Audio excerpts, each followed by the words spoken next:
Blood trickled down Jamal Thompson's chin as the flight attendant towered over the 12-year-old. Problem solved, she smirked, walking away.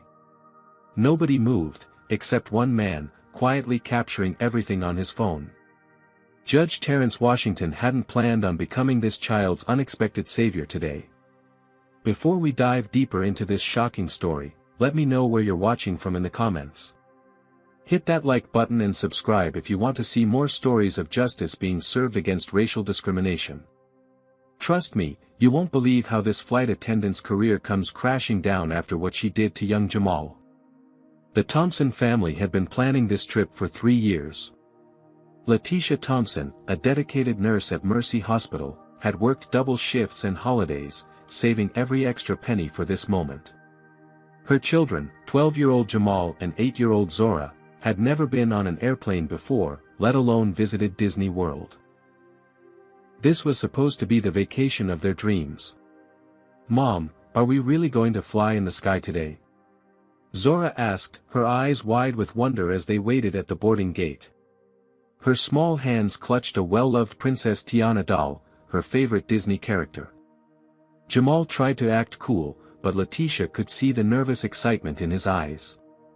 At 12, he was at that age where he wanted to appear grown-up while still being very much a child. Tall for his age, with bright, intelligent eyes and a smile that could light up a room, Jamal had always been her sensitive one. He had been researching airplanes for weeks, memorizing facts about altitude and air pressure to calm his nerves. "Yes, baby. We're really going to fly today," Letitia assured her daughter, squeezing Jamal's shoulder.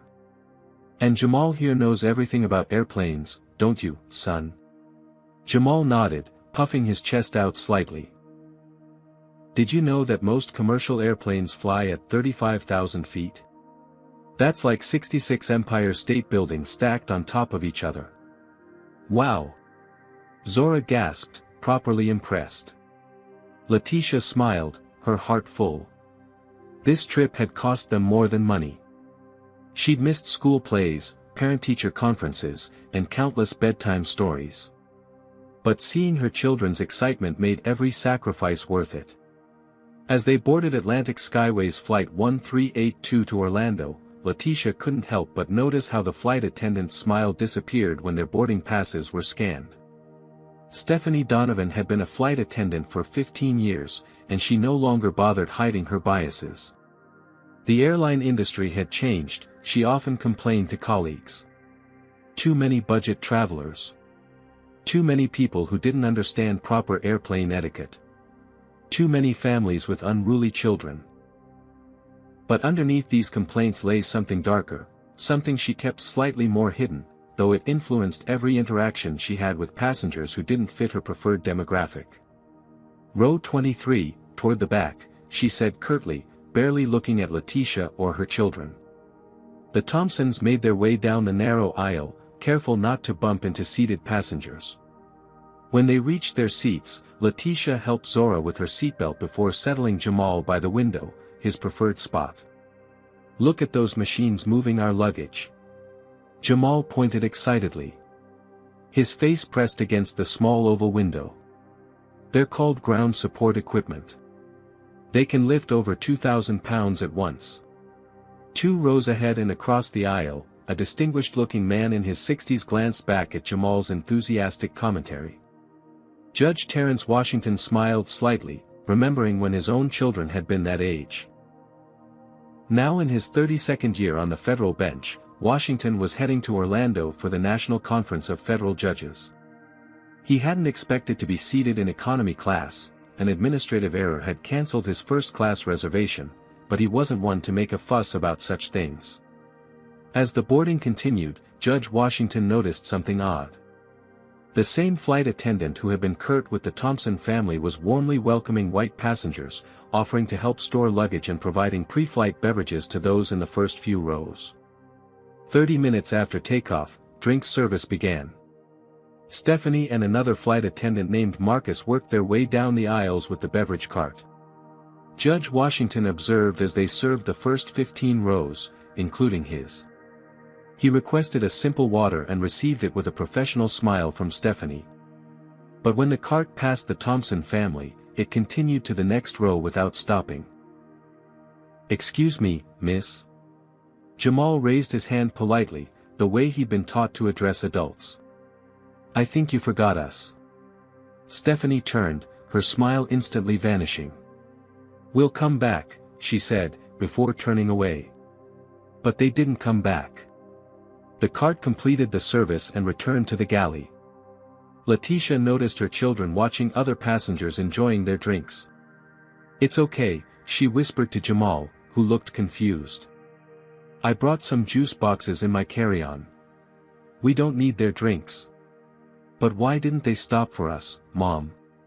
Jamal persisted. "They stopped for everyone else." "Sometimes people forget," Letitia said, though she knew perfectly well what was happening. It wasn't the first time. She just hoped to shield her children from this reality for a little longer. When Marcus passed by their row again, Letitia gently stopped him. "Excuse me, could we please get some water for my children?" Marcus looked apologetic. "Of course, ma'am. I'm sorry about that. I'll be right back." A few minutes later, Stephanie returned instead of Marcus, carrying 3 plastic cups with minimal water, no ice. She practically dropped them on their tray tables, sloshing water over the sides. "There," she said flatly. "Thank you," Letitia replied calmly, though her heart raced with a familiar anger. "But could we possibly get some napkins for the spill?" Stephanie's eyes narrowed slightly. "We're running low on supplies. Use what you have." As she walked away, Judge Washington's attention was fully captured. He'd seen this behavior before, the selective service, the minimal compliance, the thinly veiled contempt. It was the kind of discrimination that happened countless times daily across America, small enough to be dismissed by those who didn't experience it but significant enough to remind those who did that they were seen as less than. He discreetly took out his phone, opened the note-taking app, and began documenting what he'd observed. 32 years on the bench had taught him the importance of contemporaneous notes, especially when something didn't feel right. The seatbelt sign flashed on with a soft ding as the captain's voice crackled through the cabin. "Folks, we're expecting some turbulence as we pass through this weather system. Flight attendants, please prepare the cabin and return to your seats." Letitia immediately checked that both Jamal and Zora had their seatbelts fastened securely. Zora clutched her Princess Tiana doll tighter, her eyes wide with concern. "Is the plane going to crash?" she whispered. "No, sweetie," Letitia assured her. "It's just like driving over a bumpy road. The pilot knows exactly what to do." Jamal, who had been researching airplanes for weeks before their trip, added confidently, "Planes are made to handle turbulence. The wings can actually bend up to 15 feet without breaking." The first jolt came without warning. The entire aircraft dropped suddenly before stabilizing. Several passengers gasped. Zora let out a small squeal, grabbing her mother's arm. "It's okay, baby," Letitia soothed, though her own knuckles were white against the armrest. The plane shuddered again, more violently this time. Jamal's cup of water, which had been resting on his tray table, tipped over, spilling onto his lap and the aisle floor. "Oh no," he exclaimed, trying to catch the cup as it rolled away. Letitia reached for the few cocktail napkins they had, quickly dabbing at Jamal's soaked pants. "What is going on back here?" Stephanie's sharp voice cut through the cabin noise as she appeared beside their row, seemingly materializing despite the seatbelt sign. "I'm sorry," Jamal said immediately. "The plane moved, and my water spilled." Stephanie's eyes narrowed at the puddle on the floor. "This is a safety hazard. Someone could slip and get hurt. We're trying to clean it up," Letitia explained, showing the soaked napkins. "Do you have any more napkins we could use?" "You should have secured your items properly," Stephanie said loudly, ignoring Letitia's request. "This is exactly why we give safety instructions at the beginning of each flight. Did you not listen to them?" Her voice carried across several rows, drawing unwanted attention from nearby passengers. Jamal's face flushed with embarrassment. It was an accident, Letitia said, keeping her voice measured and calm, though her heart raced. The turbulence. Everyone else managed to keep their beverages on their tray tables. Stephanie interrupted, gesturing around at the other passengers. Your son needs to be more careful. A few rows ahead, Judge Washington listened to the exchange with growing concern. The disparity in treatment was becoming impossible to ignore. He had seen at least 3 other spills during the turbulence, including one in first class, where the flight attendants had responded with extra napkins and offers to replace the beverages. He discreetly pulled out his phone and, making sure the device was in airplane mode, began recording video. My son is 12 years old, Letitia said, her voice still controlled but with an edge of maternal protection. And he apologized for the accident. We'd appreciate some help cleaning it up.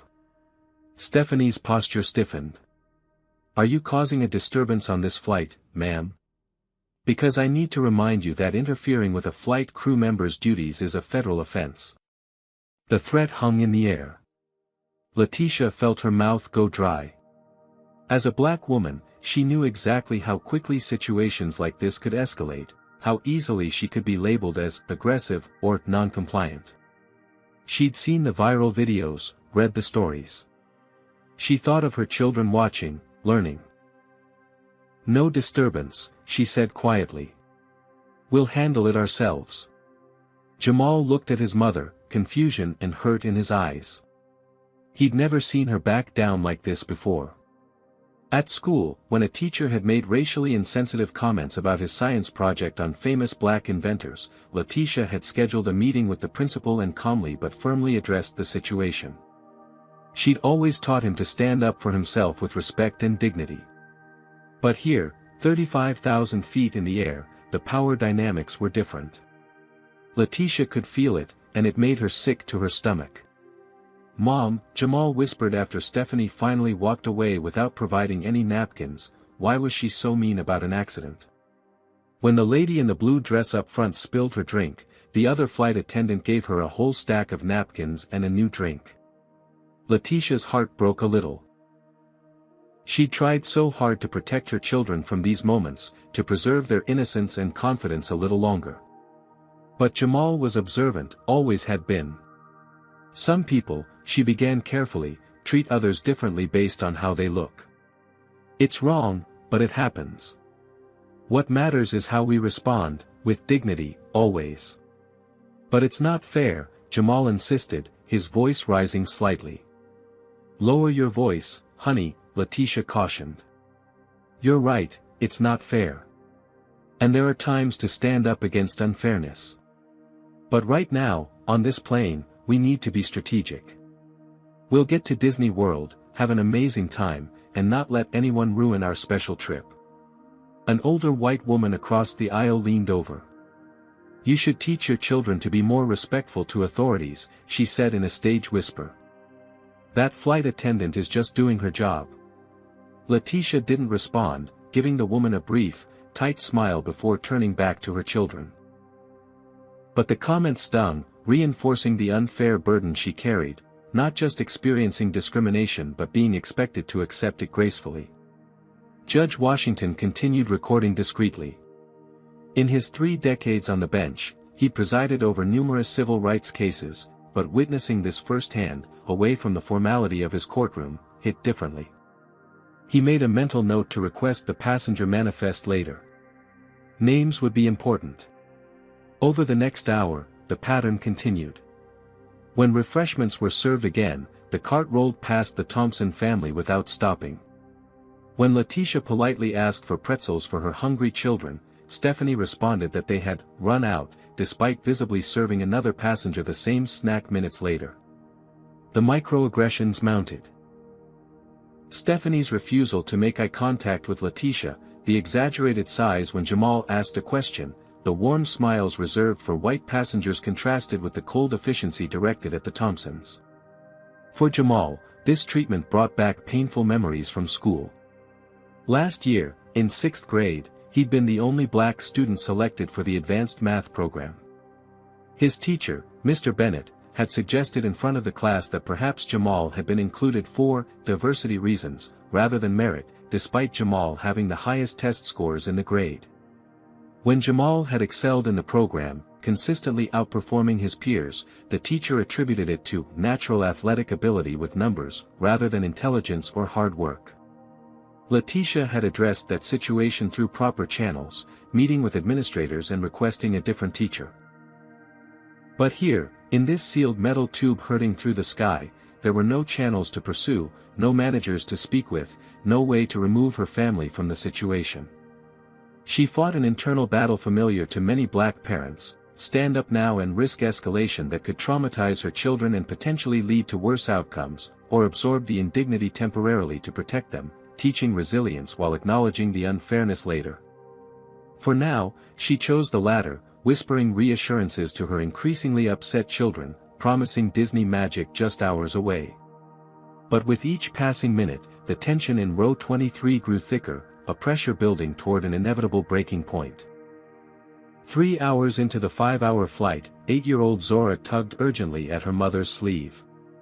"Mommy," she whispered, her voice tight with discomfort, "I really need to go to the bathroom." Letitia glanced toward the rear of the aircraft. The seatbelt sign had been turned off 20 minutes ago after the turbulence subsided. The rear lavatory showed a vacant sign. "Okay, sweetie. Let's go quickly." She unbuckled her seatbelt and stood to let Zora out into the aisle. As they started toward the rear lavatory, Stephanie appeared, blocking their path with the beverage cart. "You need to return to your seats," she said firmly. "We're starting another service." "My daughter needs to use the restroom urgently," Letitia explained, noting Zora's increasingly distressed expression as she shifted from foot to foot. "The sign shows it's vacant." "We'll be quick." Stephanie's expression hardened. "The lavatory is closed for cleaning." Letitia glanced at the indicator again. Still showing vacant, not occupied or cleaning. "Please," she said quietly, aware of the eyes watching from surrounding rows. "She's 8. It's an emergency." "Use the forward lavatory," Stephanie replied dismissively, though it was 15 rows away, with the cart now blocking access. "How are we supposed to get there with the cart in the way?" Letitia asked, struggling to keep frustration from her voice.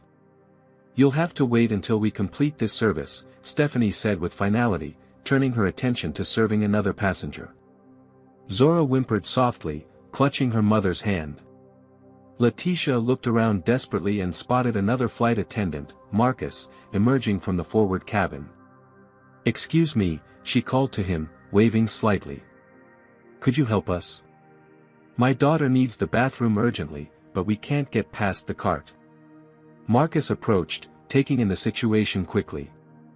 "Of course, ma'am. You can use the forward lavatory. I'll escort you." Stephanie shot him a look that could freeze fire.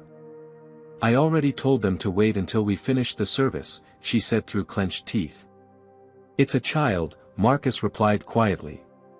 "It's not a problem." "It's my section," Stephanie insisted. "I've made my decision."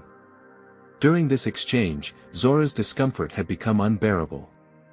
Tears welled in her eyes as she whispered, "Mommy, I can't hold it anymore." Jamal, witnessing his sister's distress from his seat, made a decision. He unbuckled his seatbelt and stood up. "I'm going to help my sister," he announced, moving into the aisle to join his mother and Zora. As he stepped forward, the plane encountered a brief moment of light turbulence.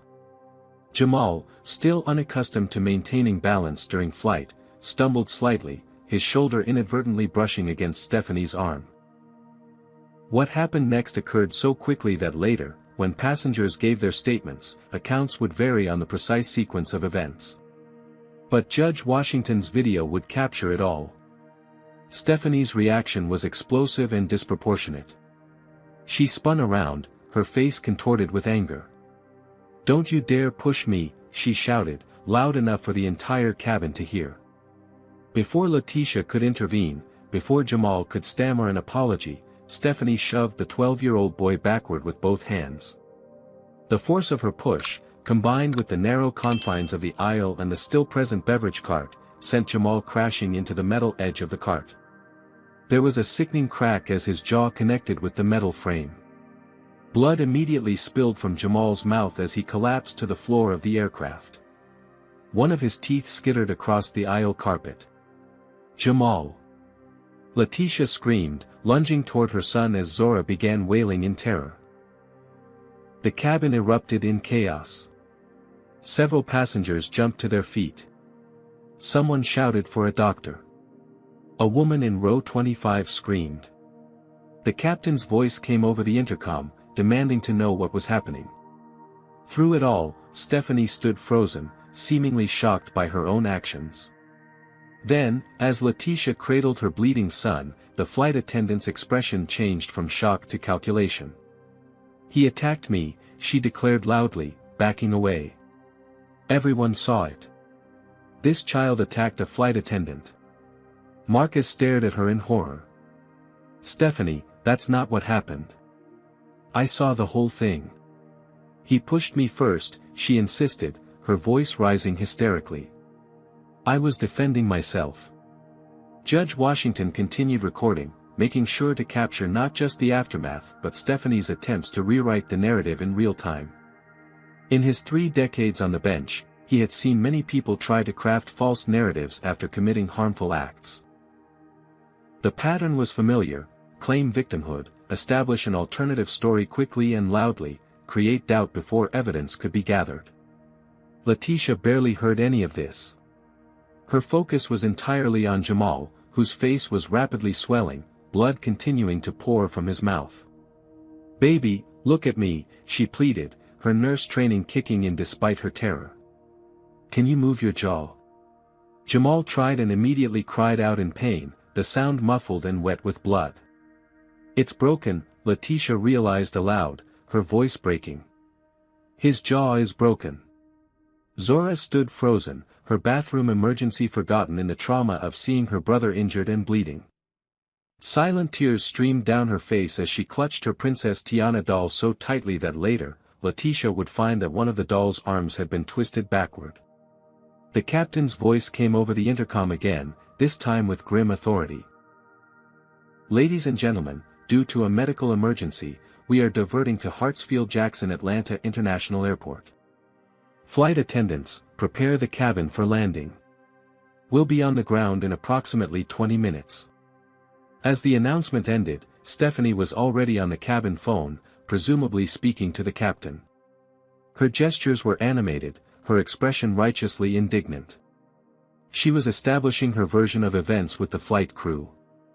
Judge Washington made 3 quick, discreet phone calls, one to a former clerk who now worked for the Department of Justice's Civil Rights Division, one to a trusted colleague on the federal bench in Atlanta, and one to his own chief of staff. Each call was brief, just long enough to set certain wheels in motion. Meanwhile, Letitia held pressure against Jamal's bleeding mouth with the few cocktail napkins they had, which quickly became saturated with blood. No one, not even Marcus, had brought additional napkins or first aid supplies. "I want to go home," Jamal mumbled through his rapidly swelling jaw, the words nearly unintelligible. "I want to go home." "I know, baby," Letitia whispered, her own tears falling freely now. "I know." Their dream vacation, 3 years in the saving, lay in ruins around them, much like Jamal's broken tooth on the airplane carpet that no one had bothered to pick up. The aircraft touched down at Atlanta's Hartsfield-Jackson International Airport with a jolt that sent fresh pain shooting through Jamal's broken jaw. Letitia continued holding her blood-soaked napkin against her son's face, whispering reassurances even as her own hands trembled. "We've landed, baby. Help is coming." The captain's voice crackled over the intercom one final time, "Ladies and gentlemen, please remain seated with your seatbelts fastened. Law enforcement and medical personnel will be boarding the aircraft momentarily." Passengers murmured anxiously, many still standing despite the announcement, straining to see the injured boy. Cell phones recorded the scene from multiple angles, though none captured the full incident as clearly as Judge Washington's video. Stephanie had retreated to the front of the aircraft, where she stood conferring intensely with the other flight attendants. Her face was composed now, her uniform straightened, any trace of the rage that had driven her to assault a child carefully concealed beneath a mask of professional concern. Marcus alone looked troubled, his gaze repeatedly returning to Jamal and Letitia. Within minutes, the aircraft door opened, and 3 airport police officers boarded, followed by paramedics with a stretcher. But instead of heading directly toward the visibly injured child, the officers approached Stephanie first. She spoke rapidly, gesturing toward row 23 with an expression of aggrieved authority. The lead officer, a square-jawed man with a buzz cut, nodded and then proceeded down the aisle, not toward Jamal, but toward him, his hand resting casually near his holster. "I understand there was an assault on a crew member," he stated, looking at Jamal with suspicion despite the boy's obvious injuries. "We need everyone involved to remain calm and follow instructions." Letitia's eyes widened in disbelief. "My son is the victim here. He needs medical attention immediately." "Ma'am, we need to secure the situation first," the officer replied firmly. "The flight attendant has reported being physically assaulted by your son, which is a federal offense. We need to take statements before." "Are you serious right now?" Letitia interrupted, her voice rising with incredulous anger. "Look at my child. A grown woman broke his jaw.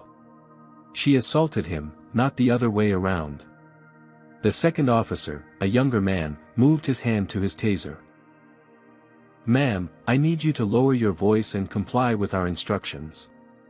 Judge Washington chose this moment to stand. At 6'2", with silver hair and the commanding presence developed over 3 decades on the federal bench, he naturally drew attention. "Officers," he said, his deep voice carrying the unmistakable authority of someone accustomed to being listened to. "I am Federal Judge Terrence Washington, Northern District. I witnessed and recorded the entire incident. The flight attendant physically assaulted this child without provocation. Your first priority should be getting him medical attention, not securing a crime scene where the victim is being treated as a suspect." The officers hesitated, clearly unprepared for the intervention of a federal judge. The paramedics seized the moment of uncertainty to push forward. "We need to assess the patient now," the lead paramedic insisted, already kneeling beside Jamal. As the paramedics began examining Jamal, a flurry of conflicting passenger statements erupted throughout the cabin. "I saw the whole thing. That flight attendant pushed him for no reason," called a woman from row 22. "The boy was causing trouble the whole flight," countered an older man from row 20. "The attendant was just doing her job. She's been treating them differently from the moment they boarded," insisted a college-aged girl from row 24. "The boy bumped into her first," claimed another passenger. The third officer, recognizing the deteriorating situation, made a decision. "We're going to need statements from everyone. If you witnessed the incident, please remain on board until an investigator can speak with you. Those not involved may deplane once we've secured statements from the primary parties." An airline customer service representative boarded, looking harried and already in damage control mode. He headed straight for Stephanie, who was now dabbing at non-existent tears with a tissue. The paramedics had finished their initial assessment of Jamal. "He needs immediate transport to the hospital," the lead paramedic announced. "Definite mandibular fracture, possible concussion, significant soft tissue damage, and dental trauma." "I'm coming with him," Letitia stated in a tone that brooked no argument, gathering Zora with her free arm. "Ma'am," the first officer began, "we need your statement before." Judge Washington interrupted again. "Officer, I have your badge number, and I've already contacted the Department of Justice. This child needs medical care, and his mother, a registered nurse, should accompany him. You can take statements at the hospital if necessary." The mention of the Department of Justice caused a visible shift in the officer's demeanor. The lead officer nodded stiffly. "Fine. But we'll need contact information and statements later."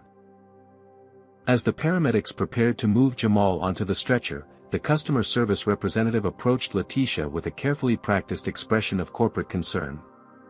Ms. Thompson, on behalf of Atlantic Skyways, I want to express our deepest regret about this unfortunate incident. If you could provide your contact information, we'd like to discuss compensation for your inconvenience and perhaps an alternative flight to your destination once your son is treated. Inconvenience? Letitia repeated incredulously. Your employee assaulted my child, broke his jaw, and you're calling it an inconvenience? The representative maintained his plastic smile. I understand you're upset. We'll conduct a full investigation, of course. In the meantime, the airline would like to offer accommodations in Atlanta and... Save it, Letitia cut him off. You'll be hearing from our attorney. As the paramedics began moving the stretcher with Jamal toward the exit, Stephanie called out from the front of the plane. He was disruptive the entire flight. He ignored my instructions and then pushed me when I tried to maintain order. Ask anyone. Several passengers began shouting at once, some supporting Stephanie's version, others vehemently contradicting it. Zora, overwhelmed by the chaos and her brother's injury, began sobbing uncontrollably. I just needed to go to the bathroom, she wailed. This is all my fault. It's not your fault, sweetie, Letitia assured her, though her own voice trembled with a mixture of rage and fear. None of this is your fault. As they reached the aircraft door, Judge Washington approached them.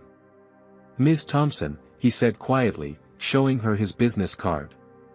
I have video evidence of everything that happened. I'll be in touch once your son is stabilized. Letitia took the card with trembling fingers, too overwhelmed to fully process the significance of this offer of support. Thank you, she managed. The customer service representative, overhearing this exchange, looked suddenly concerned. He pulled out his phone and stepped away, presumably to alert higher management. What would unfold from this point would be far more than anyone on that flight could have anticipated. A single act of racist aggression, captured on video by a federal judge, was about to spark a chain reaction that would expose not just one flight attendant's bigotry, but an entire system that had enabled and concealed such behavior for years. Have you ever witnessed discrimination but felt powerless to intervene? Or maybe you've been in a situation where someone unexpectedly stood up for you when you needed it most. The Thompson family's nightmare was just beginning, but Judge Washington's decision to document everything would prove crucial in what was to come. Comment number 1 if you think the officers should have immediately helped Jamal instead of questioning him, or number 2 if you think they were just following protocol. Don't forget to like and subscribe to see how this shocking story continues.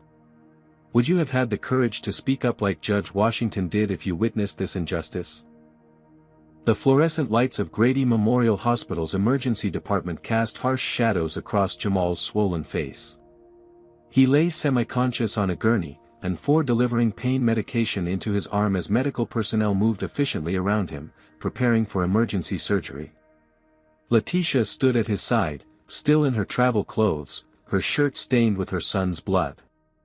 As a nurse, she understood every term the doctors used as they discussed Jamal's injuries: comminuted mandibular fracture, dental avulsion, soft tissue lacerations. As a mother, each clinical phrase pierced her heart like a knife. We need to place hardware to stabilize the jaw, the oral surgeon explained. The impact fractured it in 3 places. He'll require dental implants later for the lost teeth, but our priority now is stabilizing the bone and preventing infection. Letitia nodded mechanically. How long will the surgery take?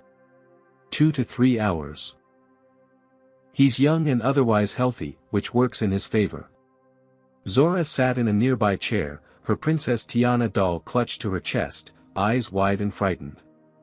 She hadn't spoken since they'd left the plane, shock rendering her uncharacteristically silent. Is there someone who can stay with your daughter during the procedure? The surgeon asked gently. Letitia shook her head. They were 1,000 miles from home, with no friends or family nearby. Their luggage remained on the diverted flight, which had continued to Orlando after the delay. They had nothing but the clothes they wore and the contents of Letitia's purse. I can help with that. Letitia turned to find Judge Washington standing in the doorway of the treatment room. He'd followed them to the hospital after giving his initial statement to the airport police. "I've contacted a victim's advocate from the court to sit with your daughter during your son's surgery," he explained. "She's on her way. And I've taken the liberty of booking you a hotel room nearby for tonight. The hospital can arrange transportation." "Why are you doing this?" Letitia asked, too exhausted for pretense. "Because what happened to your son was wrong," he replied simply. "And because I'm in a position to help make it right." Before Letitia could respond, a new figure appeared in the doorway, a woman in a sleek pantsuit, her expression a careful blend of concern and calculation. "Ms. Thompson. I'm Veronica Daniels, Senior Customer Relations Manager for Atlantic Skyways. May I speak with you privately for a moment?" Judge Washington's expression hardened. "Ms. Thompson's son is about to undergo emergency surgery for injuries inflicted by your employee. This isn't the time." Veronica's practiced smile didn't waver. "I understand completely. I just wanted to personally express the airline's deepest regrets about this unfortunate incident and provide Ms. Thompson with some immediate assistance." She extended an envelope toward Letitia. "The airline would like to offer $5,000 in immediate compensation for your medical expenses and the disruption to your vacation plans. We've also arranged first-class tickets to Orlando for when you're ready to continue your journey." Letitia stared at the envelope without taking it.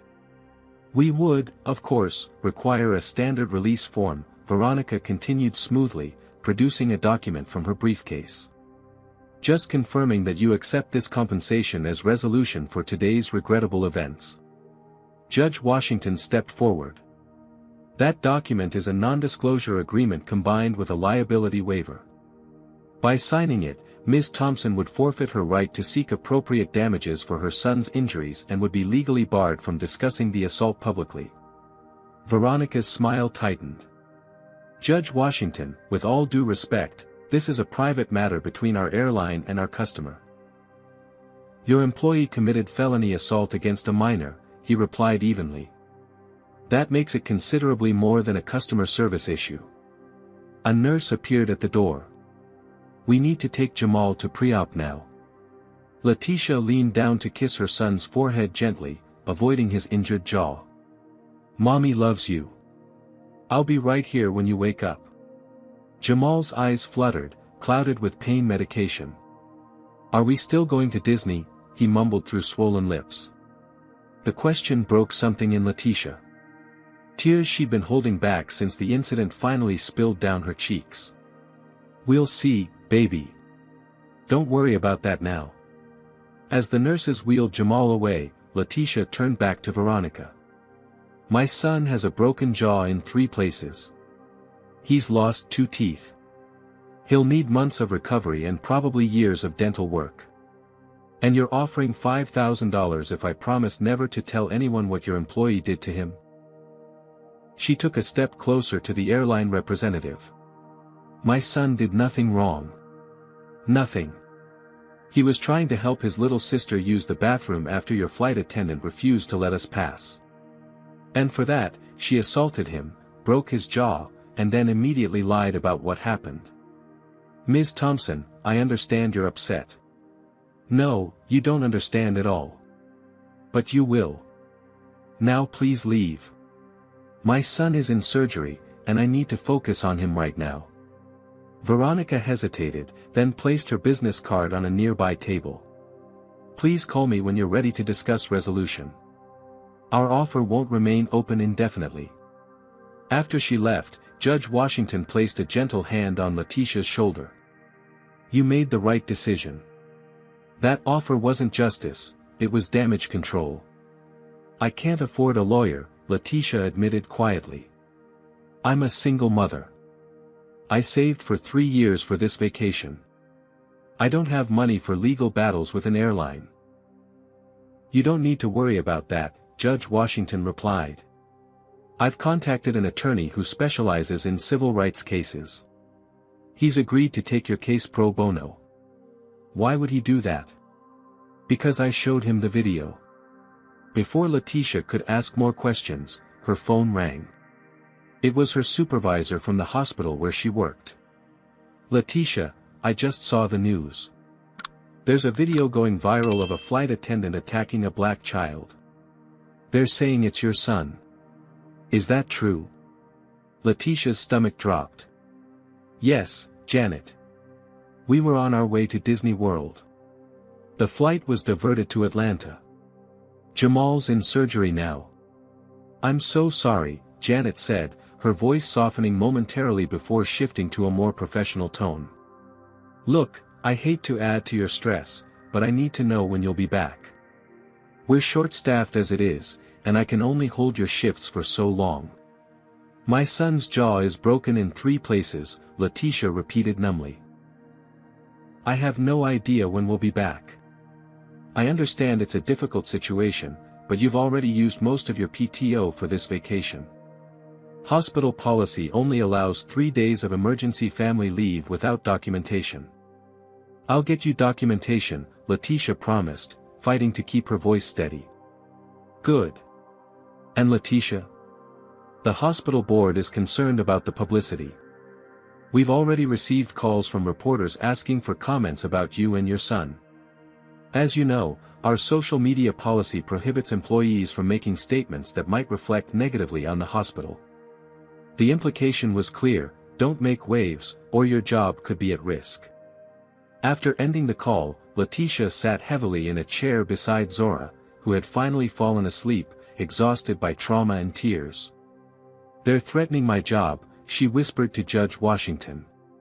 Indirectly, but clearly. He nodded grimly. Unfortunately, that's often how these situations unfold.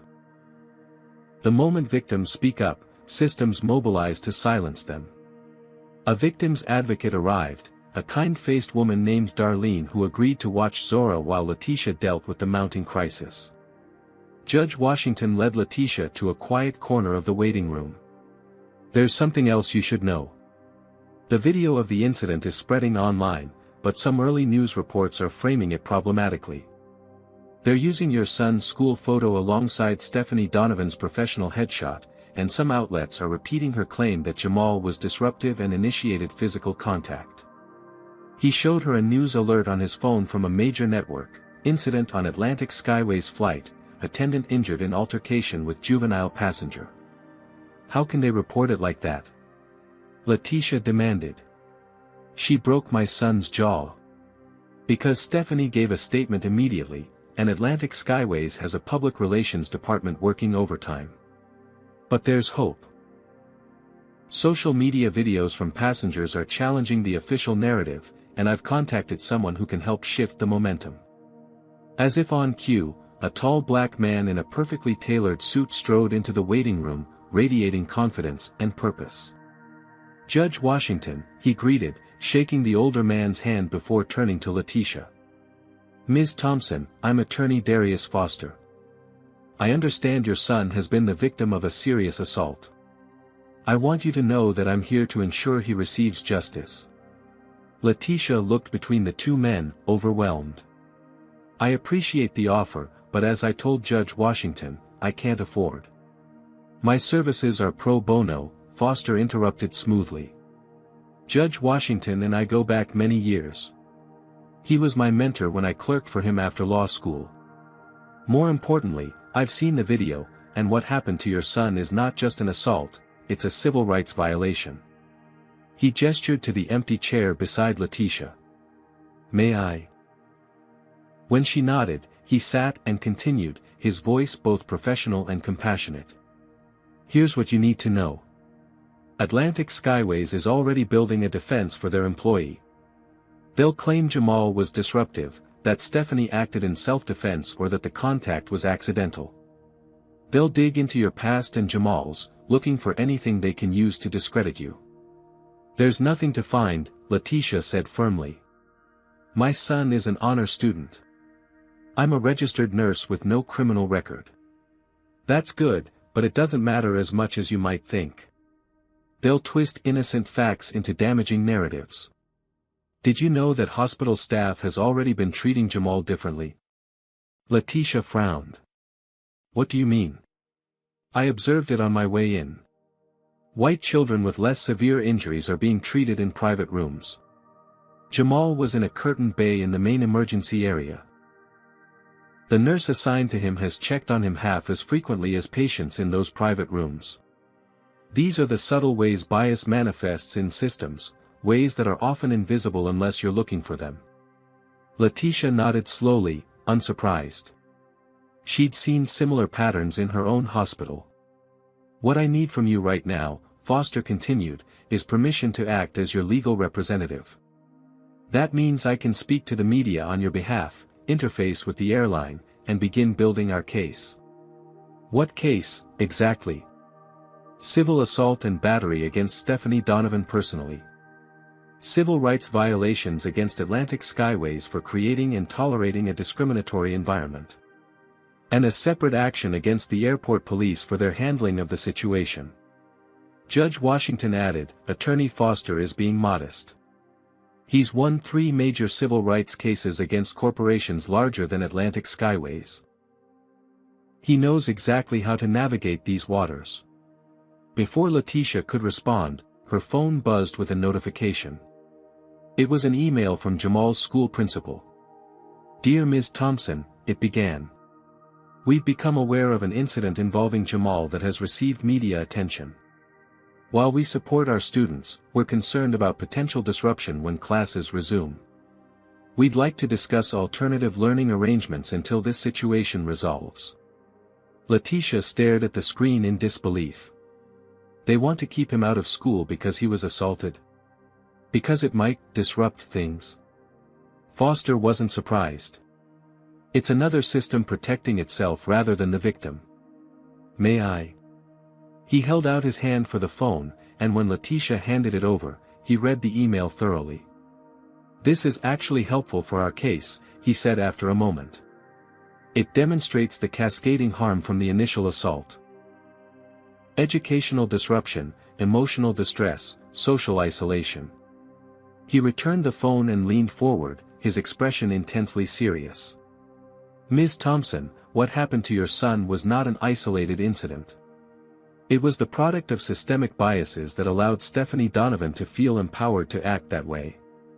And now those same systems are activating to protect themselves and her, rather than delivering justice to your son.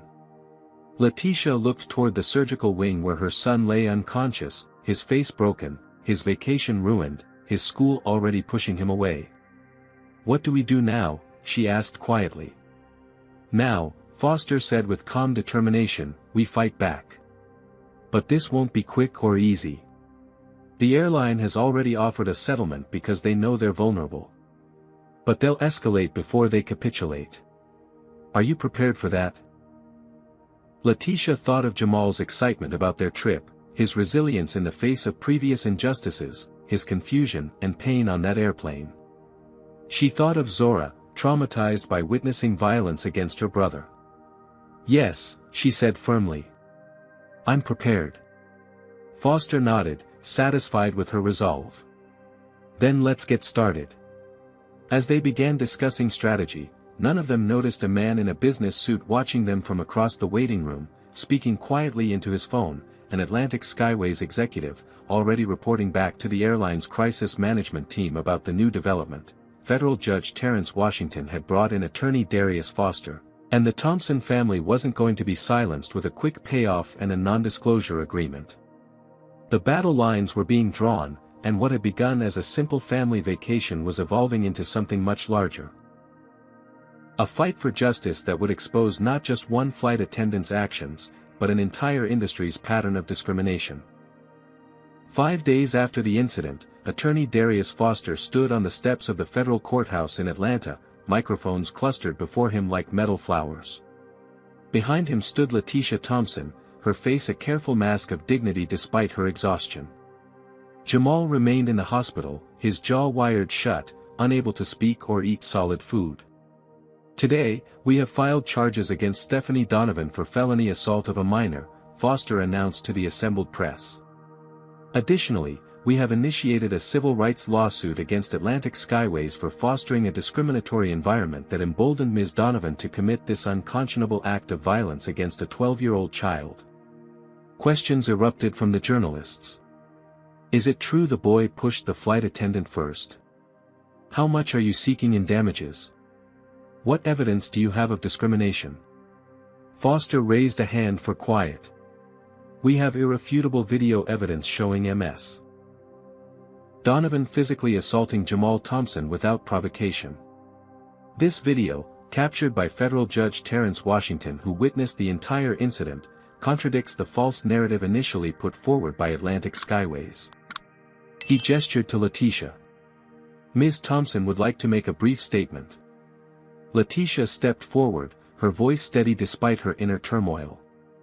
My son was excited to fly for the first time. He was going to Disney World, a trip we had saved for over 3 years. Instead, he's in a hospital bed with a shattered jaw, unable to speak, eat, or attend school. All because a flight attendant decided that a black child asking for help was a threat that justified violence. She paused, composing herself. Jamal has always been taught to be respectful, to follow rules, and to stand up for what's right. He did nothing wrong on that flight. Nothing.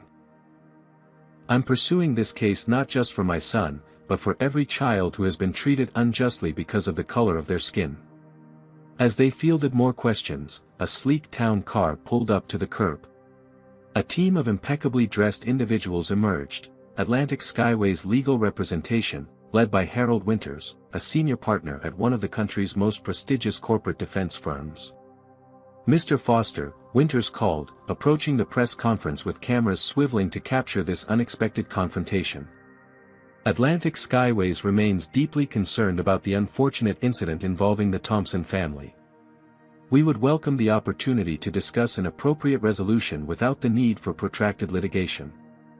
Foster smiled thinly. Any discussions regarding resolution will occur through proper channels, Mr. Winters, not as performative gestures for the press.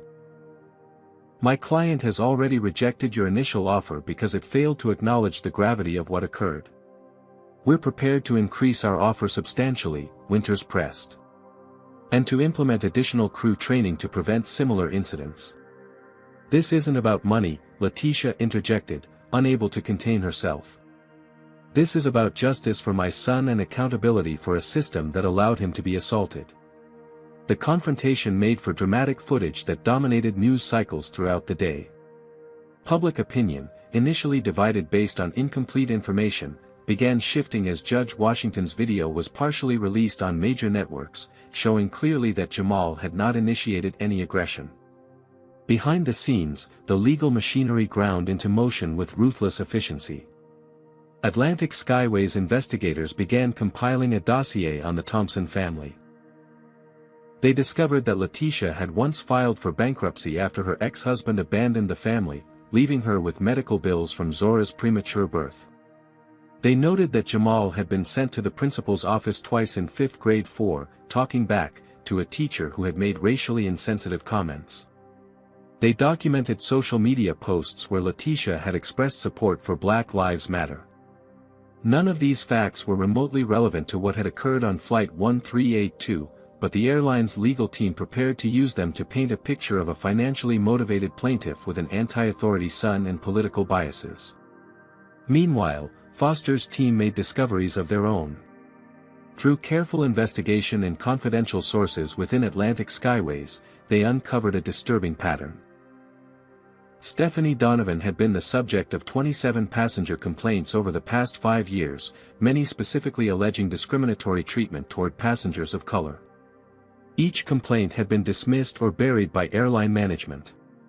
More damning still, they discovered an internal email from a regional manager addressing one such complaint: Stephanie is experienced and reliable.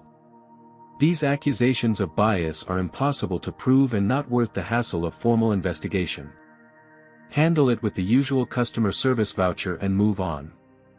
Foster also obtained Stephanie's personnel file from a previous employer, a smaller regional airline where she had worked before joining Atlantic Skyways. She had been terminated following an incident involving a Ladings family but had somehow kept this information off her application to Atlantic Skyways. While the legal teams gathered ammunition, Judge Washington found himself facing unexpected consequences for his intervention. A complaint had been filed with the Judicial Conduct Committee, alleging that he had abandoned judicial neutrality by actively involving himself in a civil case. The complainant remained anonymous, but the timing suggested connections to Atlantic Skyways. "They're trying to intimidate you into backing down," Foster told Washington during a private meeting in his office. "Without your video and testimony, their defense becomes much stronger." The judge nodded grimly. "I anticipated as much. It won't work. I've faced worse pressure in 32 years on the bench." "There's something else," Foster added, sliding a file across the desk. "Our investigation into Stephanie Donovan turned up something unexpected. Her father is Lawrence Donovan." Washington's eyebrows rose. "The Lawrence Donovan? The hotel magnate?" "The same. And he owns 8% of Atlantic Skyways stock, making him one of their largest individual investors. He also sits on the board of directors for the parent company that owns the airline." "That explains the aggressive defense and attempt to buy silence quickly," Washington mused. "They're not just protecting the airline's reputation, they're protecting a board member's daughter." As the case proceeded toward discovery, the Thompson family faced mounting personal challenges. Jamal's recovery proved more difficult than initially expected. Infection set in around one of the surgical sites, requiring additional hospitalization and intravenous antibiotics. Unable to eat solid food, he lost 15 pounds from his already slender frame. The psychological impact was equally severe. Once outgoing and confident, Jamal became withdrawn and anxious.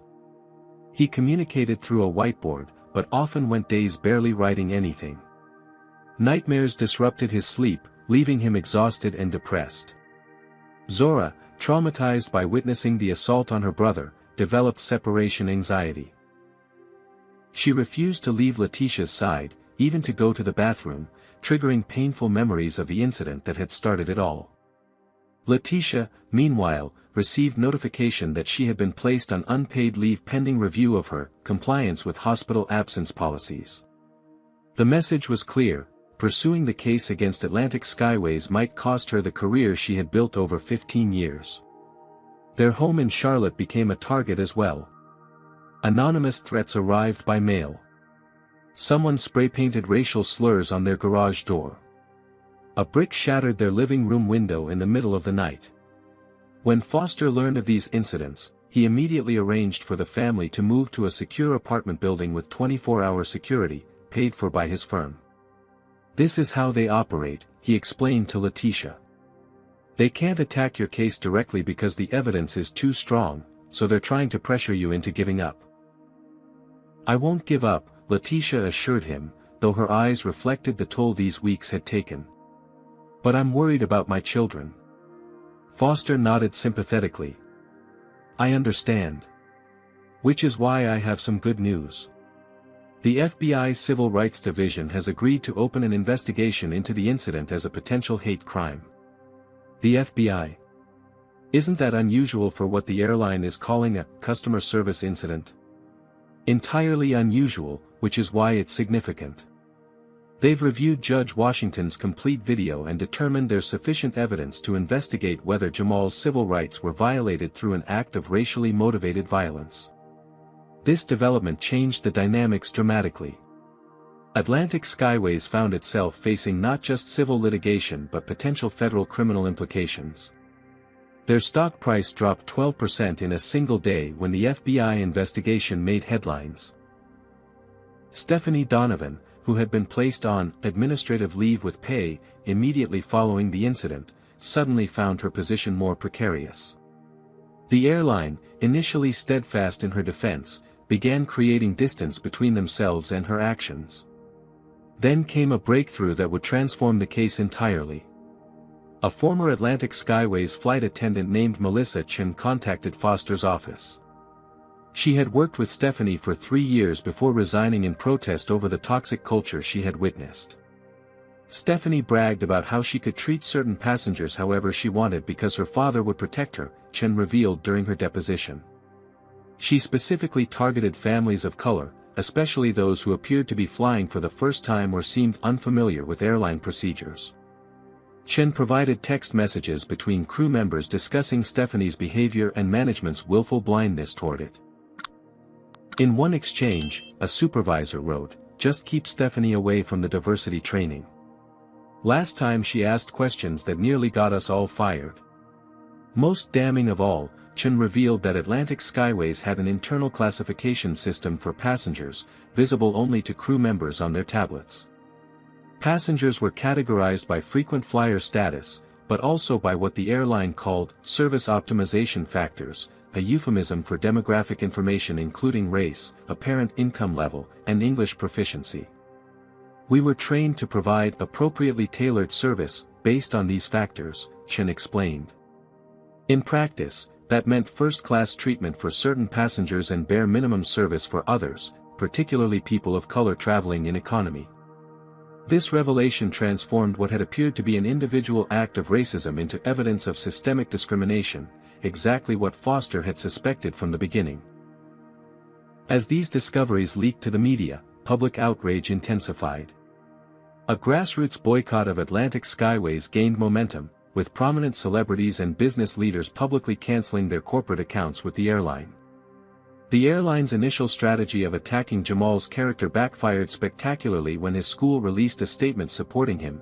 "Jamal Thompson has consistently demonstrated exceptional character, academic excellence, and leadership among his peers. Any suggestion that his behavior contributed to this unfortunate incident contradicts everything we know about this outstanding young man." Protest groups gathered at Atlantic Skyways terminals across the country, carrying signs with Jamal's school photo and the phrase, "His only crime was flying while black." Inside the corporate headquarters, panic set in as the financial impact mounted. An emergency board meeting was called, where Lawrence Donovan argued vehemently against settlement, insisting that his daughter was being scapegoated. "This is nothing but extortion," he declared, pounding the conference table. "If we settle, we're admitting guilt for a system-wide problem that doesn't exist." The CEO, watching the company's stock price plummet and facing pressure from other board members, disagreed. "We have a video of our employee breaking a child's jaw. We have evidence of prior complaints being ignored. We have internal documents suggesting racial profiling of passengers. This isn't about your daughter anymore, Lawrence. This is about the survival of the airline." As the legal pressure intensified and public opinion solidified against them, Atlantic Skyways made a desperate final attempt to control the narrative. They offered Letitia $15 million, 3 times their previous offer. Along with guaranteed medical care for Jamal, a public apology, and a promise to implement comprehensive anti-bias training. Foster brought the offer to Letitia, who sat silently as he outlined the terms. "It's a significant improvement over their previous offers," he acknowledged. "And it would provide financial security for your family's future. But as always, the decision is yours." Letitia looked at Jamal, who was sitting by the window of their secure apartment, staring out at a city that wasn't home, his jaw still wired shut, his body thin and fragile from weeks of liquid nutrition. "What happens if we don't accept?" she asked. "Then we proceed to trial. Based on the evidence we've gathered, I believe we would win a larger judgment. But trials are unpredictable, and the process would be grueling for your family, especially Jamal." Letitia crossed the room and knelt beside her son, showing him the settlement offer on a tablet. He read it carefully, then picked up his whiteboard and wrote a single question. "Will she go to jail?" Foster approached and answered honestly. "The settlement only resolves the civil case, Jamal. The criminal charges and FBI investigation would continue regardless of whether you accept this offer." Jamal wrote again, "Will they admit what they did was wrong?" The settlement includes a public apology, but it's carefully worded to limit their legal exposure. It acknowledges that you were injured during an interaction with their employee but doesn't explicitly admit fault. The boy's face hardened with determination as he wrote a final message. "Then no deal." Letitia looked at her son with a mixture of pride and concern. "Are you sure, baby? This money would pay for college for both you and Zora. We wouldn't have to worry about medical bills." Jamal shook his head firmly and wrote, "It's not about money. It's about the truth. Foster nodded with respect. Then we continue to trial. And based on what I've seen of this young man's courage, I believe the truth will prevail. As Foster left their apartment that evening, his phone rang. It was his investigator. "You're not going to believe what I just found," the investigator said without preamble. Stephanie Donovan wasn't fired from her previous airline for a single incident. There's a pattern going back 15 years across 3 different airlines. And guess what? Daddy's money made the records disappear each time she got into trouble. Can you prove it? Better than that. I found one of her victims from 10 years ago, an Indian family she assaulted during a flight to Los Angeles. They were silenced with a settlement and NDA, but after seeing Jamal's story on the news, they're willing to break the agreement and testify. Foster smiled grimly as he ended the call. The final pieces were falling into place for a trial that would do more than deliver justice for one family. It would expose decades of corporate complicity and discrimination that had affected countless passengers. The stage was set for a courtroom showdown that would capture national attention and potentially transform airline industry practices forever. The surveillance video leaked on a Tuesday morning. Despite court orders sealing evidence until trial, someone, likely an employee at the Atlanta airport, uploaded the complete, unedited footage from the aircraft's security cameras to a social media platform. Within hours, it had been viewed 20 million times. The video left no room for interpretation. It showed, in clinical detail, every microaggression Jamal and his family had endured throughout the flight. It captured Stephanie Donovan's deliberate neglect of their needs while attentively serving white passengers. Most devastating of all, it showed the moment of assault with undeniable clarity, Jamal stumbling slightly from turbulence, Stephanie's disproportionate rage, and the sickening impact as she shoved him into the metal beverage cart. The sound of his jaw breaking was audible even through the plane's ambient noise. America watched. And America reacted. Protesters gathered outside Atlantic Skyway's headquarters in Dallas, their numbers growing from hundreds to thousands within days. Celebrities and athletes posted messages of support for Jamal using the viral hashtag #JusticeForJamal. Civil rights organizations called for a nationwide boycott of the airline. Corporate accounts began dropping Atlantic Skyways en masse, with major companies issuing statements about their commitment to supporting businesses that aligned with their values of diversity and inclusion. The airline's stock plummeted 28% in a single week. For Stephanie Donovan, the video's release transformed her from a controversial figure to a national pariah.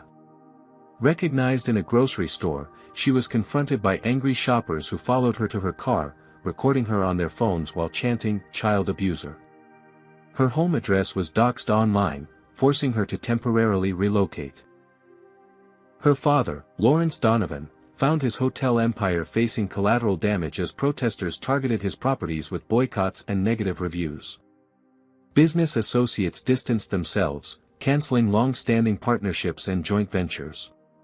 Atlantic Skyways, desperate to contain the growing crisis, announced Stephanie's termination and issued a carefully worded apology that acknowledged unacceptable behavior, without explicitly admitting liability. They unveiled a new Respect in the Skies initiative, promising comprehensive retraining for all staff and a zero-tolerance policy for discriminatory behavior. The public wasn't impressed. "Too little, too late," commented civil rights leader Reverend Marcus Johnson during a television interview. "This isn't about one bad apple flight attendant. This is about a corporate culture that enabled and concealed racist behavior until they were caught on camera." Meanwhile, Jamal Thompson faced a grueling recovery process far from the public eye. 6 weeks after the assault, his jaw remained wired shut. Unable to speak or eat solid food, he received nutrition through protein shakes and pureed foods consumed through a straw. The physical pain, while substantial, paled in comparison to the psychological trauma. Nightmares plagued his sleep, vivid dreams where he was trapped on an endless flight, unable to escape as threats closed in around him. He developed anxiety around white authority figures, flinching when doctors or police officers came near him. Once outgoing and eager to share his knowledge about everything from astronomy to sports, Jamal now communicated primarily through brief written notes, withdrawn into a protective shell of silence. The therapist Foster had arranged diagnosed him with post-traumatic stress disorder and depression. He blames himself, Letitia confided to Foster during a private meeting. He keeps writing notes asking if Zora still would have had her accident if he hadn't tried to help her. If we would still have gone to Disney if he had just stayed in his seat.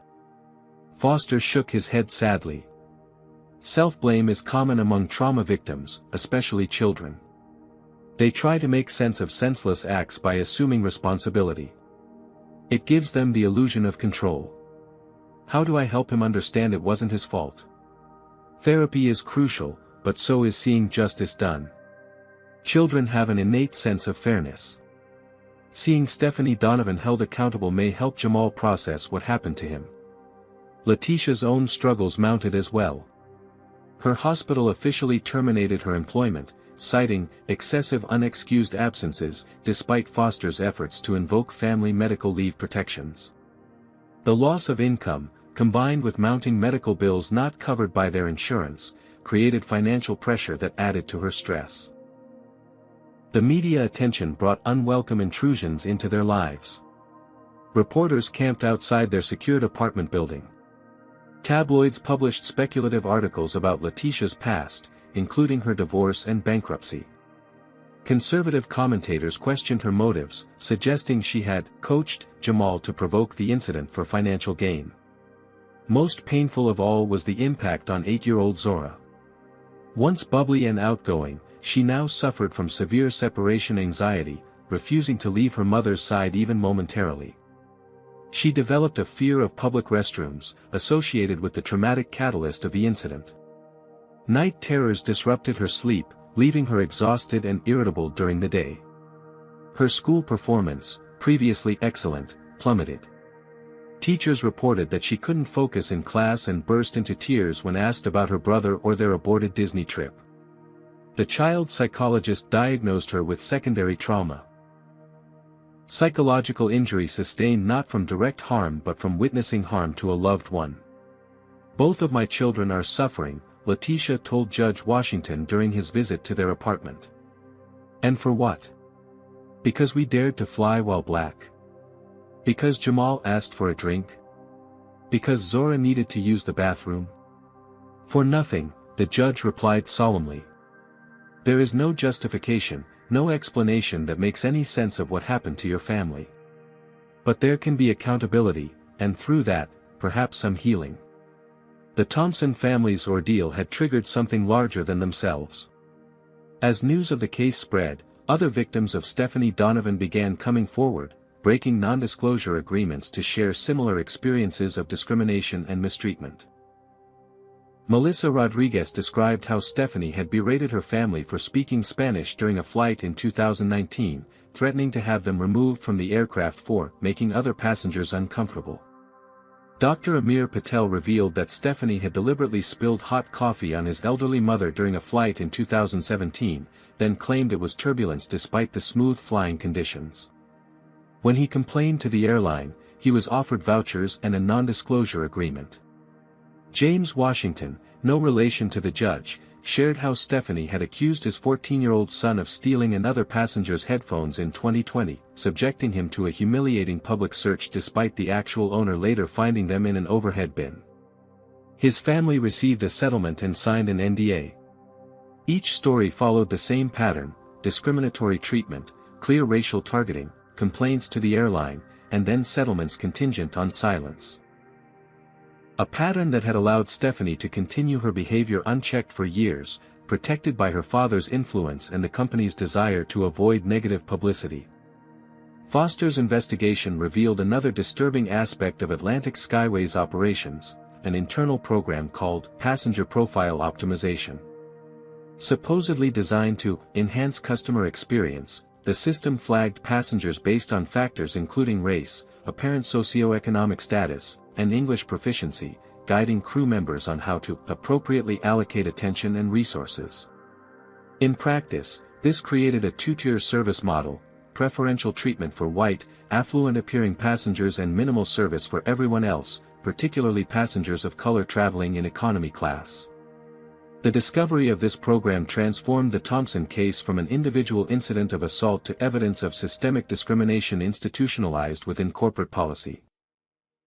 It also attracted the attention of federal regulators, who launched an investigation into whether Atlantic Skyways had violated civil rights laws in its treatment of passengers. As public pressure mounted and legal challenges multiplied, the airline's crisis deepened. Unable to stem the financial bleeding from boycotts and canceled corporate accounts, Atlantic Skyways announced layoffs of 2,000 employees. Their CEO resigned, citing personal reasons, though industry insiders confirmed he had been forced out by the board. Lawrence Donovan fought desperately to protect his daughter and his investment, using his considerable influence to pressure media outlets into balanced coverage and politicians into public statements supporting the airline. He hired a top crisis management firm to rehabilitate Stephanie's image, positioning her as an overwhelmed working mother who made a split-second error in judgment. The strategy backfired spectacularly when journalists discovered Stephanie had previously been fired from 2 other airlines for similar incidents, only to have the records expunged through her father's legal team and financial pressure. 7 weeks after the assault, as the case moved inexorably toward trial, Foster received an unexpected call from his investigator. "You need to see this immediately," the investigator said without preamble, sending a file to Foster's secure email. The document was an internal email from Atlantic Skyways' former CEO to Lawrence Donovan, dated 2 years earlier. "Larry, we've received another complaint about Stephanie. This is the 3rd this quarter. I understand she's your daughter, but this pattern is creating liability for the company. The latest incident involved a Nigerian family who is threatening legal action. I strongly recommend she be reassigned to non-passenger duties before something happens that we can't contain." Lawrence's reply was damning. "Handle it like the others. Offer them vouchers, upgrade their status, whatever it takes. If they persist, have legal draw up the usual NDA with a reasonable settlement. My daughter stays in her current position. Need I remind you who convinced the board to approve your compensation package last year?" Foster immediately forwarded the exchange to Letitia with a brief message: "This is the smoking gun." They knew exactly who Stephanie was and what she was capable of doing. They enabled and protected her right up until she broke Jamal's jaw on camera. That evening, Letitia sat with Jamal as he reviewed the emails on a tablet. For the first time in weeks, something shifted in his demeanor. He wrote on his whiteboard with unusual intensity. "They knew she would hurt someone like me eventually. And they let her anyway." Letitia nodded. "Yes, baby. They knew. This isn't just about what she did to me, is it? No. It's about a whole system that decided people who look like us don't deserve the same respect and safety as everyone else." Jamal considered this, then wrote, "I want to testify at the trial. I want to tell my story myself."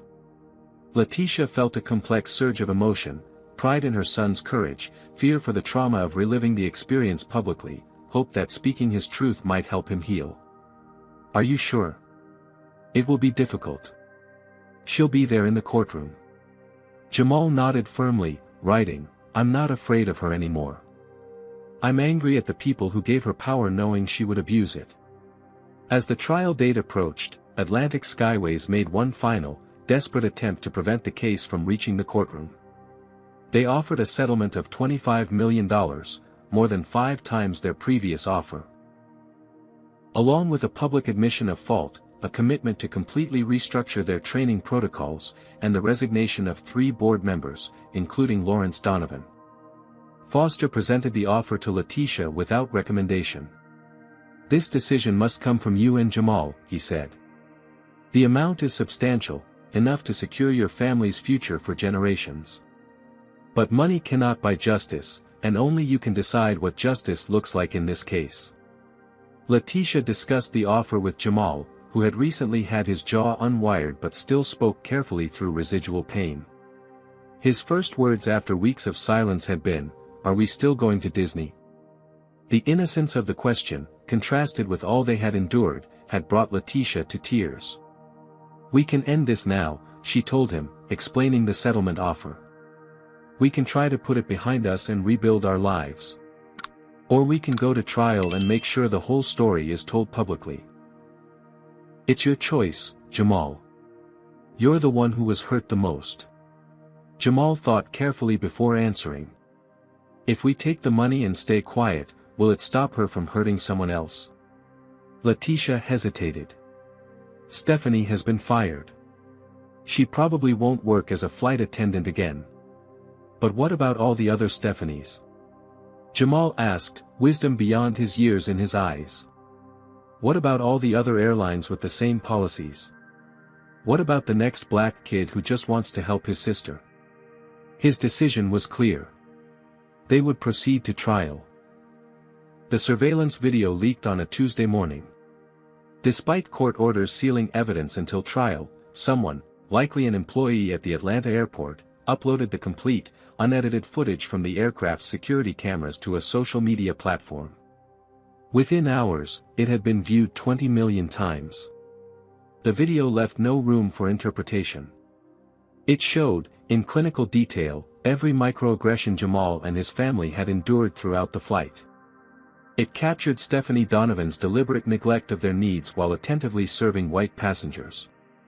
Most devastating of all, it showed the moment of assault with undeniable clarity, Jamal stumbling slightly from turbulence, Stephanie's disproportionate rage, and the sickening impact as she shoved him into the metal beverage cart. The sound of his jaw breaking was audible even through the plane's ambient noise. America watched. And America reacted. Protesters gathered outside Atlantic Skyway's headquarters in Dallas, their numbers growing from hundreds to thousands within days. Celebrities and athletes posted messages of support for Jamal using the viral hashtag #JusticeForJamal. Civil rights organizations called for a nationwide boycott of the airline. Corporate accounts began dropping Atlantic Skyways en masse, with major companies issuing statements about their commitment to supporting businesses that aligned with their values of diversity and inclusion. The airline's stock plummeted 28% in a single week. For Stephanie Donovan, the video's release transformed her from a controversial figure to a national pariah. Recognized in a grocery store, she was confronted by angry shoppers who followed her to her car, recording her on their phones while chanting, "Child abuser." Her home address was doxed online, forcing her to temporarily relocate. Her father, Lawrence Donovan, found his hotel empire facing collateral damage as protesters targeted his properties with boycotts and negative reviews. Business associates distanced themselves, canceling long-standing partnerships and joint ventures. Atlantic Skyways, desperate to contain the growing crisis, announced Stephanie's termination and issued a carefully worded apology that acknowledged unacceptable behavior, without explicitly admitting liability. They unveiled a new Respect in the Skies initiative, promising comprehensive retraining for all staff and a zero-tolerance policy for discriminatory behavior. The public wasn't impressed. "Too little, too late," commented civil rights leader Reverend Marcus Johnson during a television interview. "This isn't about one bad apple flight attendant. This is about a corporate culture that enabled and concealed racist behavior until they were caught on camera." Meanwhile, Jamal Thompson faced a grueling recovery process far from the public eye.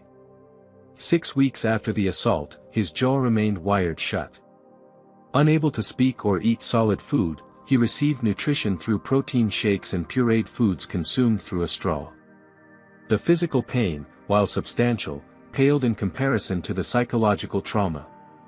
Nightmares plagued his sleep, vivid dreams where he was trapped on an endless flight, unable to escape as threats closed in around him. He developed anxiety around white authority figures, flinching when doctors or police officers came near him. Once outgoing and eager to share his knowledge about everything from astronomy to sports, Jamal now communicated primarily through brief written notes, withdrawn into a protective shell of silence. The therapist Foster had diagnosed him with post-traumatic stress disorder and depression. "He blames himself," Letitia confided to Foster during a private meeting. He keeps writing notes asking if Zora still would have had her accident if he hadn't tried to help her. If we would still have gone to Disney if he had just stayed in his seat. Foster shook his head sadly. Self-blame is common among trauma victims, especially children. They try to make sense of senseless acts by assuming responsibility. It gives them the illusion of control. How do I help him understand it wasn't his fault? Therapy is crucial, but so is seeing justice done. Children have an innate sense of fairness. Seeing Stephanie Donovan held accountable may help Jamal process what happened to him. Letitia's own struggles mounted as well. Her hospital officially terminated her employment, citing excessive unexcused absences, despite Foster's efforts to invoke family medical leave protections.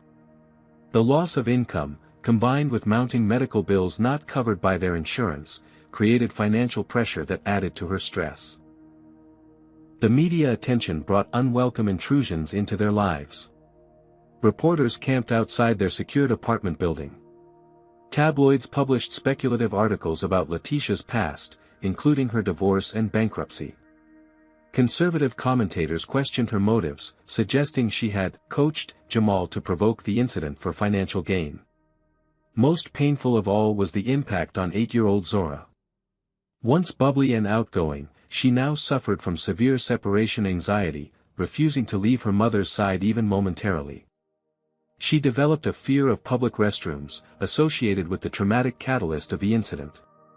Night terrors disrupted her sleep, leaving her exhausted and irritable during the day. Her school performance, previously excellent, plummeted. Teachers reported that she couldn't focus in class and burst into tears when asked about her brother or their aborted Disney trip. The child psychologist diagnosed her with secondary trauma. Psychological injury sustained not from direct harm but from witnessing harm to a loved one. Both of my children are suffering, Letitia told Judge Washington during his visit to their apartment. And for what? Because we dared to fly while black. Because Jamal asked for a drink? Because Zora needed to use the bathroom? For nothing, the judge replied solemnly. There is no justification, no explanation that makes any sense of what happened to your family. But there can be accountability, and through that, perhaps some healing. The Thompson family's ordeal had triggered something larger than themselves. As news of the case spread, other victims of Stephanie Donovan began coming forward, breaking non-disclosure agreements to share similar experiences of discrimination and mistreatment. Melissa Rodriguez described how Stephanie had berated her family for speaking Spanish during a flight in 2019, threatening to have them removed from the aircraft for making other passengers uncomfortable. Dr. Amir Patel revealed that Stephanie had deliberately spilled hot coffee on his elderly mother during a flight in 2017, then claimed it was turbulence despite the smooth flying conditions. When he complained to the airline, he was offered vouchers and a non-disclosure agreement. James Washington, no relation to the judge, shared how Stephanie had accused his 14-year-old son of stealing another passenger's headphones in 2020, subjecting him to a humiliating public search despite the actual owner later finding them in an overhead bin. His family received a settlement and signed an NDA. Each story followed the same pattern: discriminatory treatment, clear racial targeting, complaints to the airline, and then settlements contingent on silence. A pattern that had allowed Stephanie to continue her behavior unchecked for years, protected by her father's influence and the company's desire to avoid negative publicity. Foster's investigation revealed another disturbing aspect of Atlantic Skyways operations, an internal program called Passenger Profile Optimization. Supposedly designed to enhance customer experience, the system flagged passengers based on factors including race, apparent socioeconomic status, and English proficiency, guiding crew members on how to appropriately allocate attention and resources. In practice, this created a two-tier service model: preferential treatment for white, affluent-appearing passengers and minimal service for everyone else, particularly passengers of color traveling in economy class. The discovery of this program transformed the Thompson case from an individual incident of assault to evidence of systemic discrimination institutionalized within corporate policy. It also attracted the attention of federal regulators, who launched an investigation into whether Atlantic Skyways had violated civil rights laws in its treatment of passengers. As public pressure mounted and legal challenges multiplied, the airline's crisis deepened. Unable to stem the financial bleeding from boycotts and cancelled corporate accounts, Atlantic Skyways announced layoffs of 2,000 employees. Their CEO resigned, citing personal reasons, though industry insiders confirmed he had been forced out by the board. Lawrence Donovan fought desperately to protect his daughter and his investment, using his considerable influence to pressure media outlets into balanced coverage and politicians into public statements supporting the airline. He hired a top crisis management firm to rehabilitate Stephanie's image, positioning her as an overwhelmed working mother who made a split-second error in judgment. The strategy backfired spectacularly when journalists discovered Stephanie had previously been fired from 2 other airlines for similar incidents, only to have the records expunged through her father's legal team and financial pressure. 7 weeks after the assault, as the case moved inexorably toward trial, Foster received an unexpected call from his investigator. "You need to see this immediately," the investigator said without preamble, sending a file to Foster's secure email. The document was an internal email from Atlantic Skyways' former CEO to Lawrence Donovan, dated 2 years earlier. "Larry, we've received another complaint about Stephanie. This is the 3rd this quarter. I understand she's your daughter, but this pattern is creating liability for the company. The latest incident involved a Nigerian family who is threatening legal action. I strongly recommend she be reassigned to non-passenger duties before something happens that we can't contain." Lawrence's reply was damning. "Handle it like the others. Offer them vouchers, upgrade their status, whatever it takes. If they persist, have legal draw up the usual NDA with a reasonable settlement. My daughter stays in her current position. Need I remind you who convinced the board to approve your compensation package last year?" Foster immediately forwarded the exchange to Letitia with a brief message: "This is the smoking gun." They knew exactly who Stephanie was and what she was capable of doing. They enabled and protected her right up until she broke Jamal's jaw on camera. That evening, Letitia sat with Jamal as he reviewed the emails on a tablet. For the first time in weeks, something shifted in his demeanor. He wrote on his whiteboard with unusual intensity. "They knew she would hurt someone like me eventually. And they let her anyway." Letitia nodded. "Yes, baby. They knew. This isn't just about what she did to me, is it? No. It's about a whole system that decided people who look like us don't deserve the same respect and safety as everyone else." Jamal considered this, then wrote, "I want to testify at the trial. I want to tell my story myself." Letitia felt a complex surge of emotion, pride in her son's courage, fear for the trauma of reliving the experience publicly, hope that speaking his truth might help him heal. "Are you sure? It will be difficult. She'll be there in the courtroom." Jamal nodded firmly, writing, "I'm not afraid of her anymore. I'm angry at the people who gave her power knowing she would abuse it." As the trial date approached, Atlantic Skyways made one final, desperate attempt to prevent the case from reaching the courtroom. They offered a settlement of $25 million, more than 5 times their previous offer. Along with a public admission of fault, a commitment to completely restructure their training protocols, and the resignation of 3 board members, including Lawrence Donovan. Foster presented the offer to Letitia without recommendation. "This decision must come from you and Jamal," he said. "The amount is substantial, enough to secure your family's future for generations. But money cannot buy justice, and only you can decide what justice looks like in this case." Letitia discussed the offer with Jamal, who had recently had his jaw unwired but still spoke carefully through residual pain. His first words after weeks of silence had been, "Are we still going to Disney?" The innocence of the question, contrasted with all they had endured, had brought Letitia to tears. "We can end this now," she told him, explaining the settlement offer. "We can try to put it behind us and rebuild our lives. Or we can go to trial and make sure the whole story is told publicly. It's your choice, Jamal." You're the one who was hurt the most. Jamal thought carefully before answering. If we take the money and stay quiet, will it stop her from hurting someone else? Letitia hesitated.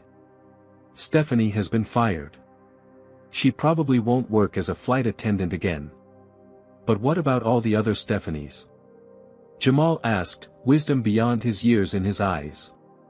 What about all the other airlines with the same policies? What about the next black kid who just wants to help his sister? His decision was clear. They would proceed to trial. 1 year after the verdict, Jamal Thompson stood before a different audience.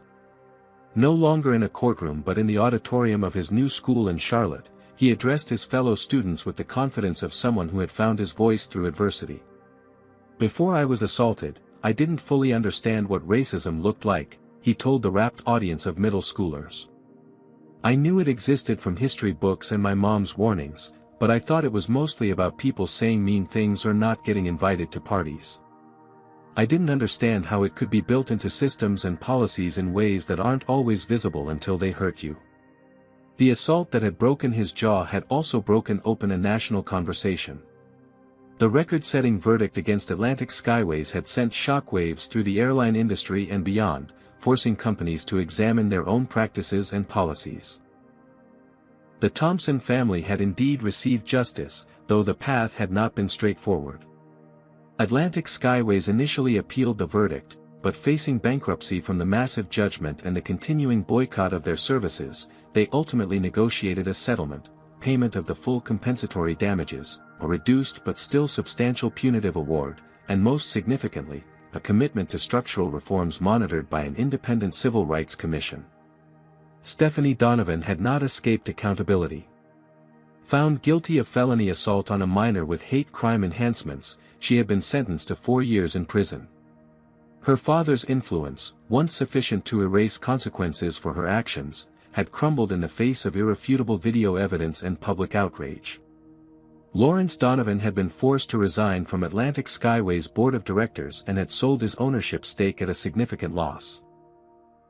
His hotel empire had suffered as well, with several major chains cutting ties with his properties after the full extent of his role in enabling discrimination became public. For the Thompson family, the aftermath of the verdict had brought both healing and new purpose. Letitia had used part of the settlement to establish the Thompson Justice Foundation, a nonprofit organization dedicated to combating discrimination in transportation and public accommodations. The foundation provided legal support to victims of discrimination who lacked resources to fight corporate giants alone. What happened to Jamal wasn't unique, Letitia explained in an interview with a major news network. What was unique was having a federal judge witness it and having the resources to pursue justice. Most victims don't have those advantages, and their stories go untold. We're changing that. The foundation had already supported 15 cases against various transportation providers, securing both compensation for victims and commitments to policy changes. Letitia had found her calling as an advocate, leaving nursing to work full-time on expanding the foundation's reach. Zora, now 9 years old, had slowly recovered from the trauma of witnessing her brother's assault. Therapy had helped her process her feelings of guilt for needing the bathroom, the innocent catalyst for the violence that followed. She had become passionate about children's rights, starting a kids' advocacy group at her school and speaking to other children about standing up for themselves and each other. And Jamal, whose broken jaw had become a symbol of both injustice and resilience, had transformed from victim to activist. After multiple surgeries and months of physical therapy, he could speak normally again, though a slight asymmetry in his smile remained, a permanent reminder of what he had endured. Rather than hiding this physical mark, Jamal had embraced it as part of his story. He had become a sought-after speaker at schools across the country, using his experience to help other young people understand both the reality of discrimination and the importance of standing against it. The airline industry had undergone significant changes as well.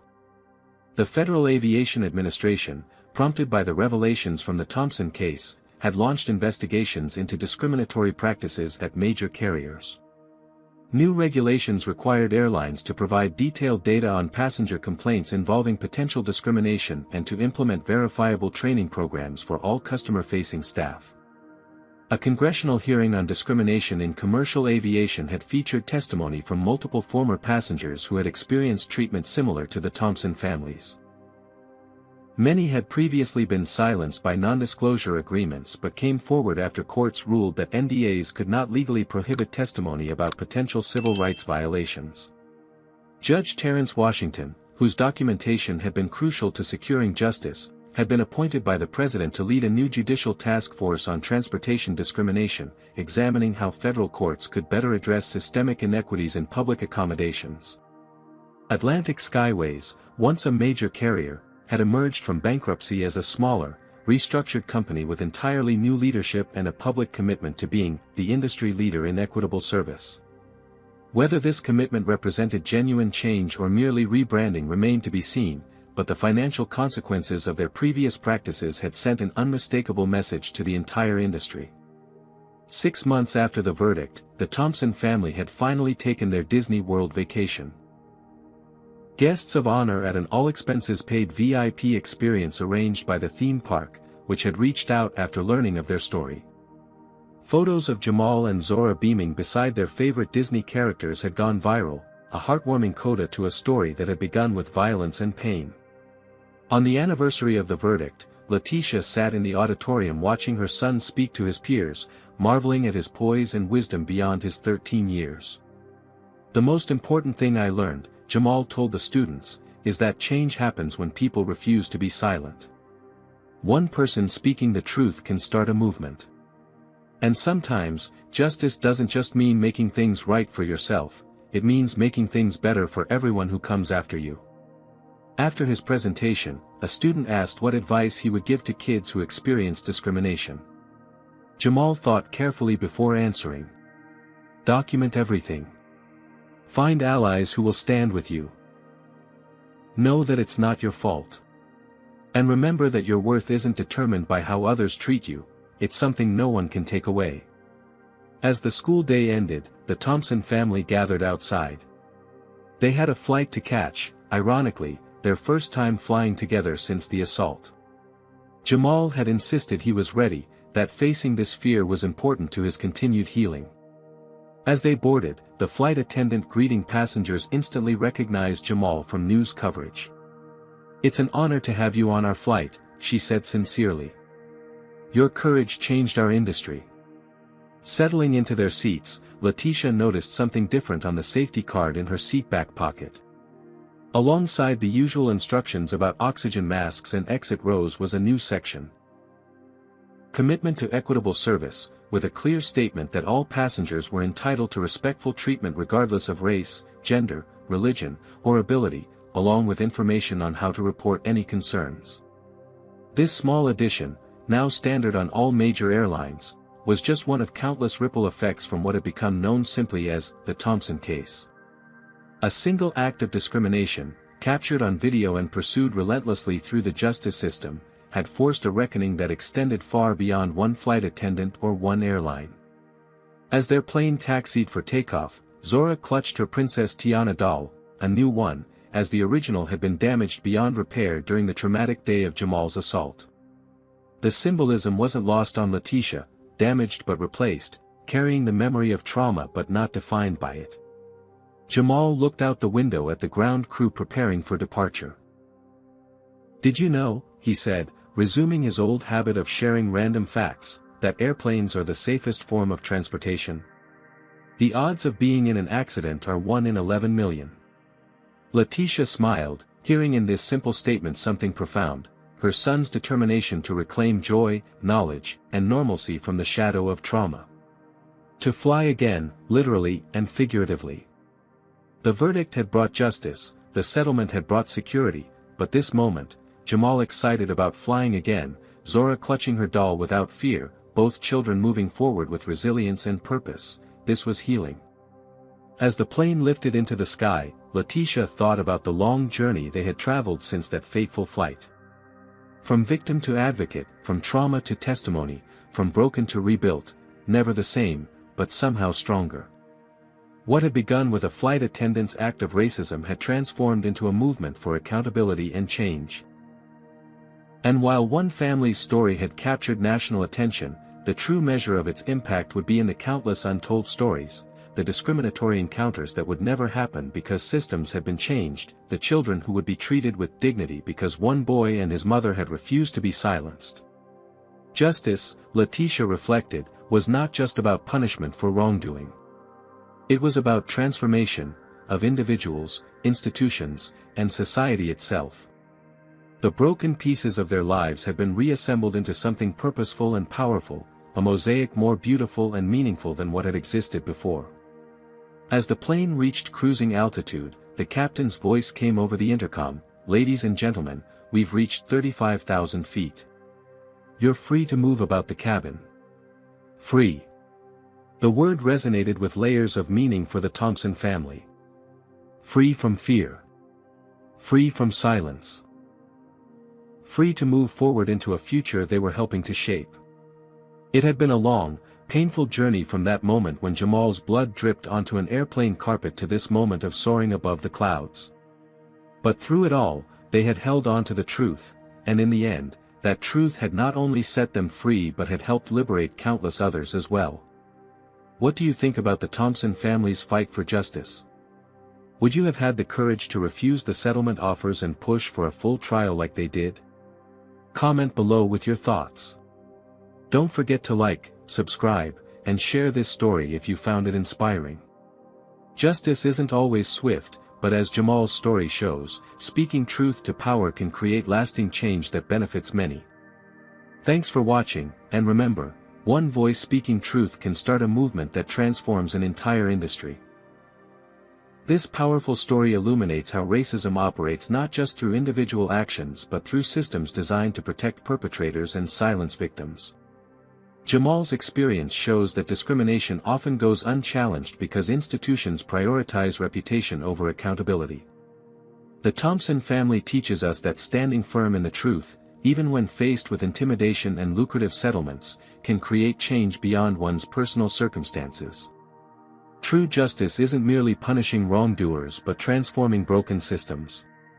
It requires courage from victims to speak out and allies who use their privilege to amplify marginalized voices, as Judge Washington did. It also demonstrates that documentation is crucial.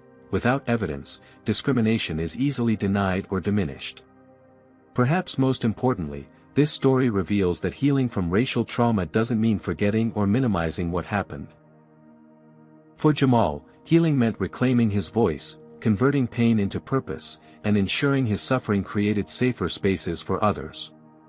His journey reminds us that while we cannot prevent every instance of discrimination, we can choose how we respond, whether we accept unjust systems or work to dismantle them, whether we settle for personal compensation or insist on collective transformation. What would you have done in the Thompson family's position? Would you have accepted the airline's settlement offers for financial security, or would you have pursued justice through trial like Jamal and Letitia did? Drop a comment below with your thoughts on their decision and what you might have done differently. Have you ever witnessed discrimination but stayed silent out of fear or uncertainty? Or have you been like Judge Washington, stepping up to document and support someone facing injustice? Share your experience and how it changed you. If this story moved you, please hit that like button and subscribe to our channel for more powerful true stories about people standing up against systemic racism and fighting for justice. Every share helps spread awareness about how discrimination continues to affect lives daily and what we can do to combat it. Thank you for watching this journey of courage, resilience, and transformation. Remember, as Jamal discovered, one voice speaking truth can ignite a movement that changes entire systems.